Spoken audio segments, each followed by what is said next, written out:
The Appalachian forest does not announce when it reclaims something. It simply grows. A summer cottage in Tennessee now has trees where the roof used to be. Those trees are 80 years old. A hotel dining room in the Smokies still had 12 chairs arranged around the tables when a Park Service inventory reached it in 2003. Nobody had sat in those chairs in over a decade. And there is a stand of second-growth timber in North Carolina that raises exactly one question. What removed the forest that stood there before it? We are counting down 8 places the mountains absorbed and have not yet explained. Number 8. Thurmond, West Virginia. A coal ledger from 1910 shows that the Thurmond National Bank processed more annual transactions than the bank in Richmond, Virginia. The New River ran along one side of town. The rail yards ran along the other. Between them, Thurmond handled more freight tonnage per mile than any stretch of the Chesapeake and Ohio Railway. 6,000 people lived here at the peak, compressed into a geography that left no room to expand and no reason to want to. Then the coal thinned. The trucks replaced the trains. The last regular passenger service stopped in 1962. By 1970, the population had dropped below 50. Today it is 5. The depot still stands, maintained by the National Park Service. Walk 50 yards behind it into the tree line, and the forest has already finished the rest. Stone foundations run under root systems that have been growing since 1930. The trees do not know they are growing through a bank vault. They do not care.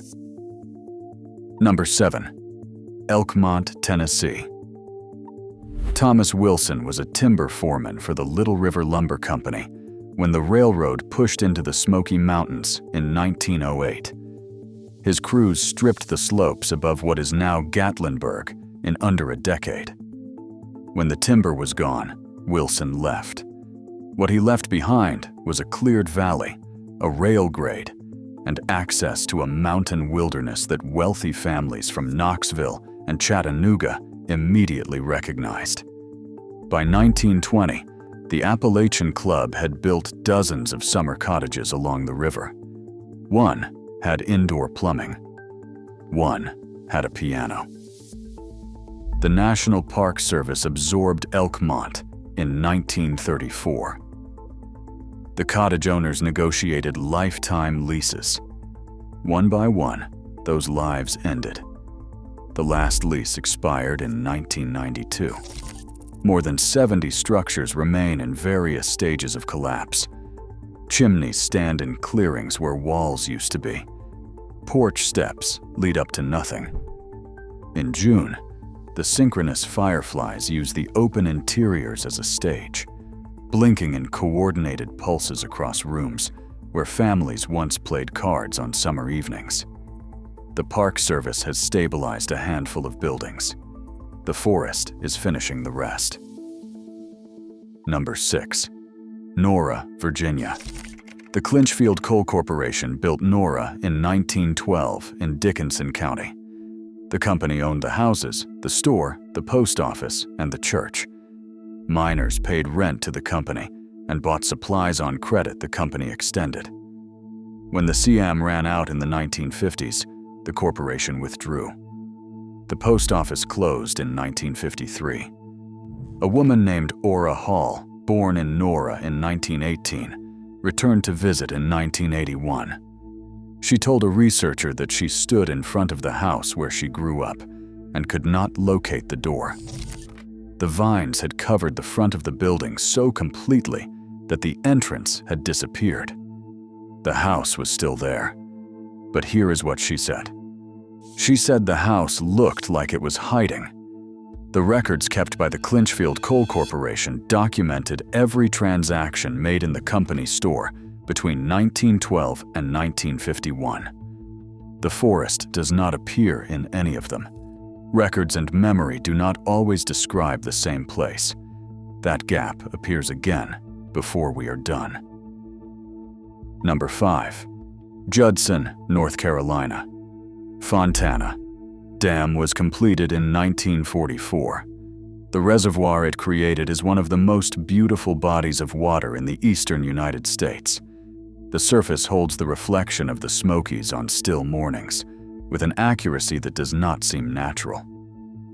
Kayakers come from 3 states to paddle here in autumn, when the hardwoods on the surrounding slopes turn in sequence from green to yellow to orange to red. The Tennessee Valley Authority created all of it by drowning 5 communities and relocating hundreds of families with limited compensation and a federal promise. A road would be built along the North Shore to reconnect displaced residents with their ancestral cemeteries. The road was never finished. It never began north of the dam. The cemeteries are still up there, in the trees above the waterline. Hikers find headstones in clearings with no markers, no signs, no path leading back to any road. The federal promise has never been formally discharged. Picture yourself standing at the edge of Fontana Lake on an October morning when the water level has dropped far enough to expose the old roadbed. The pavement is still there, pale and cracked, running along the shoreline before it drops beneath the surface. This was the road to Judson. The families who were relocated were told it would lead them back. It leads into the lake. The promise is still in the federal record. The road is not. Number 4. Proctor, North Carolina. Proctor sat in a cove above the reservoir, close enough to Judson that the 2 communities shared a school and a post office route. But Proctor did not flood. It simply emptied. The last family left in 1944. The Calhoun House, a 2-story frame structure built in 1903 by a farmer named James Calhoun, still stands in the trees above the waterline. The National Park Service has not demolished it. They have not restored it. The porch boards have not rotted through, despite 80 years without maintenance. A Park Service structural assessment completed in 1997 offered no explanation for this. A chimney from a structure that burned decades ago stands beside it, pointing up through the canopy. The forest has been growing around both of them since before anyone thought to ask which one would outlast the other. Number 3.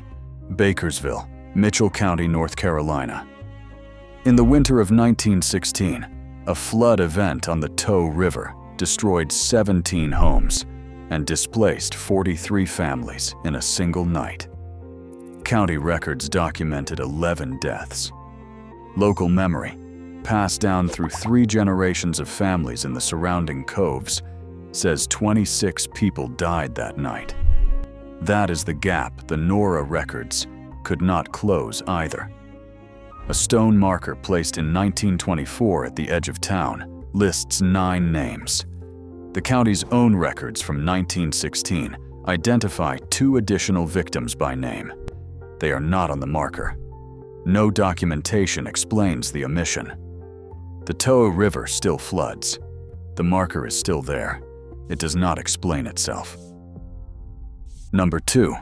Cannel City, Morgan County, Kentucky.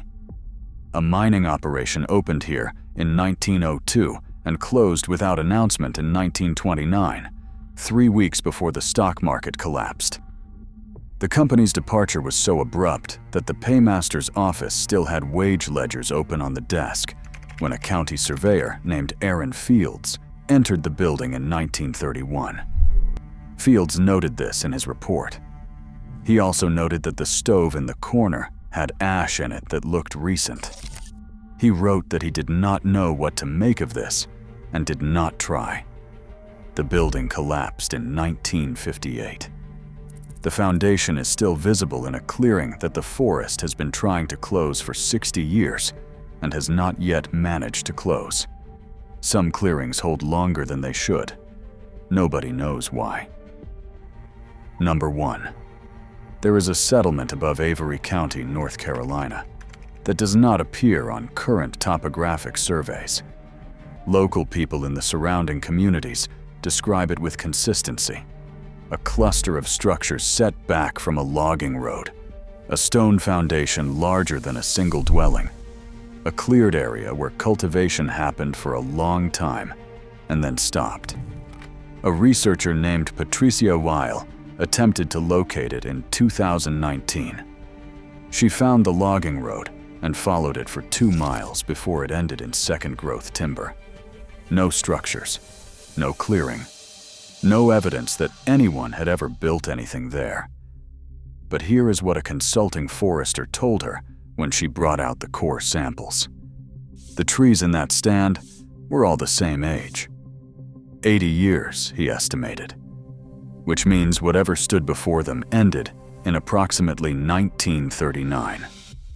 Picture yourself standing at the edge of that timber in late October, when the light drops behind the ridge and the temperature falls 15 degrees in the time it takes you to button your coat. The trees in front of you are all the same height, all the same diameter. Something made them uniform. The forest grew back with a precision that does not occur naturally. The mountains have been holding whatever caused it since 1939. They are not going to tell you.